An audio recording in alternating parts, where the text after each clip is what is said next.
Hello, everybody. Welcome to Ship Nuggets. Really excited to be with you today. How are you all doing? How's everybody doing? I've missed you guys.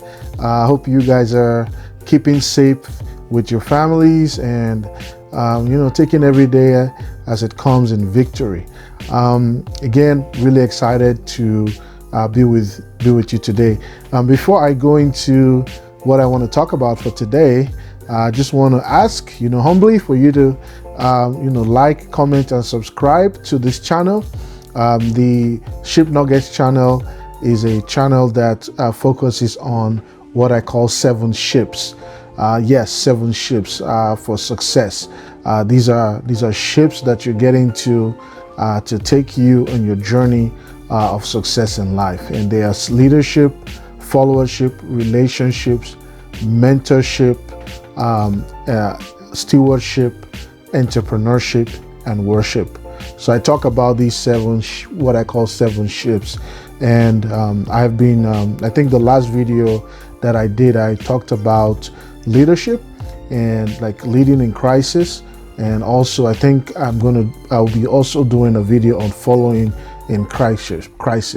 But there's just something that has been in my heart for the last couple of weeks about entrepreneurship.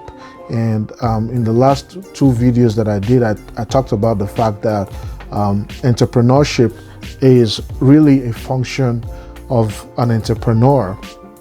And an entrepreneur is an individual that not only just starts a new business or a new startup, but is an individual that engages in certain practices and disciplines. First of all, amongst other things, innovation.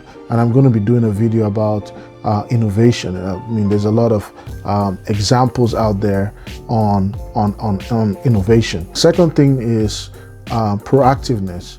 Entrepreneurs are proactive about identifying opportunities that are out there.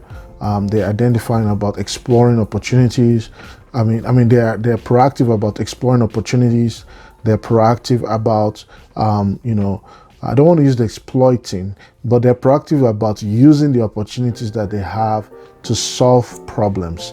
That's a main part of entrepreneurship. And the third part is mitigating risk. Entrepreneurs have learned how to manage risk. And I wanted to continue on my discussion on risk very briefly, just to give a quick nugget on risk management in business, especially in uncertain times.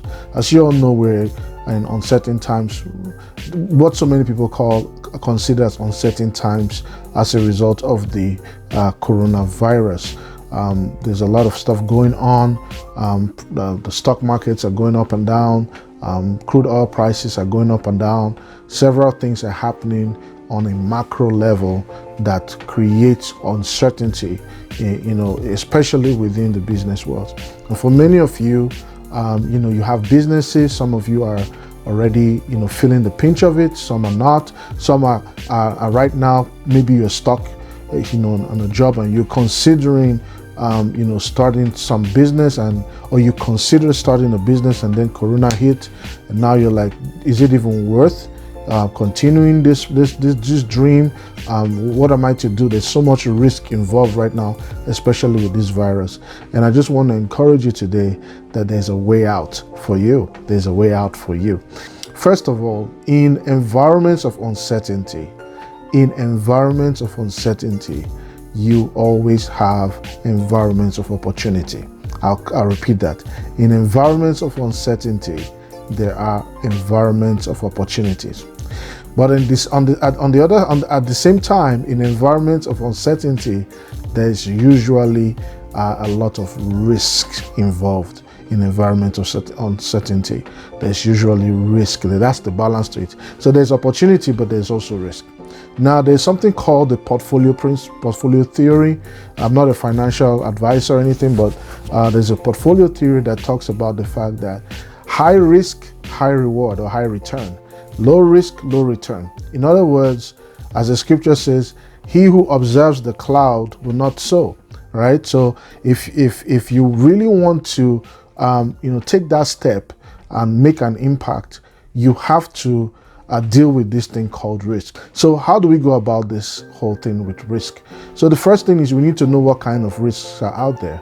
So there are, systematic risk, and then there are non-systematic risk. Again, I'm using some financial terms, but you should, I think it applies to everyone. So systematic risk are risks that are as a result of the macro environment. You can't really control them. They're outside of your unique industry or specialty.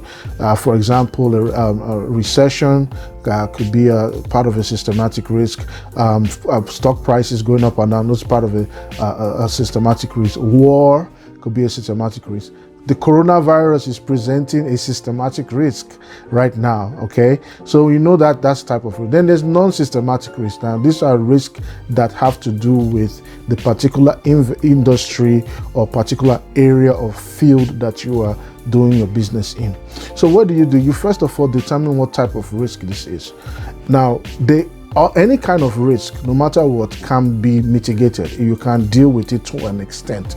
And that's what successful entrepreneurs do. They're able to identify the risk, mitigate the risk, at the same time look for opportunities to meet needs. And that's how they make their money. That's how they make their dollars. So we're in an uncertain situation. In my mind, instead of seeing risk as something that will halt me down and keep me down, I see risk as an opportunity. But then I'm not just going to jump in head in, right? So there are two extremes. There's one extreme where you have analysis paralysis. You're always looking at the risk. You're always looking at the risk. Oh, it's too risky. It's too risky. I like what someone said. It's actually a book. He said, if you don't get out of the boat, you'll never walk on water. When Jesus asked Peter to come, Peter just did it. He went for it. He didn't evaluate the risk. He just jumped in. Okay, so there's that part where people just jump in, right, without having a plan, and then there's another part where people just don't jump in because they are over analyzing the plan. Analysis paralysis. So in this season, you're going to be faced with these two options. Which one are you going to pick? Am I going to have analysis paralysis, or am I just going to jump in? So what we should do really is to find a balance there. Have your plan and your analysis, but also be willing to back it up by taking a step. So I want to encourage you today, whatever it is that you have planned or you had planned, evaluate the risk. Is this something that is, macro, on a macro level, or is it something unique to my industry? Now, if it's unique to my industry, you have to have faith. You have to know, because business is really about faith. Entrepreneurship is about faith that somebody's going to buy your product or somebody's going to utilize your services for a return. So you have to just trust that, regardless of the risk, I'm going to approach it, not from an extreme situation. I'm going to approach it with tact, but I'm also going to take the necessary steps that I need to take. So what are you going to do about the risk right now that faces you? What are you going to do about it? Are you going to overanalyze, and then not take a step? Or are you going to just jump in headlong? I just encourage you to find the middle ground, okay? Find the middle ground. Analyze, but take steps. Analyze, but take steps. Maybe you have a list of your analysis, right? And then another list of the steps you are going to take. And in the next video, I'll share with you on the different steps you can take to analyze and the different steps you can take to advance your cause in uncertain times. Till I see you again, let's keep sailing to the top.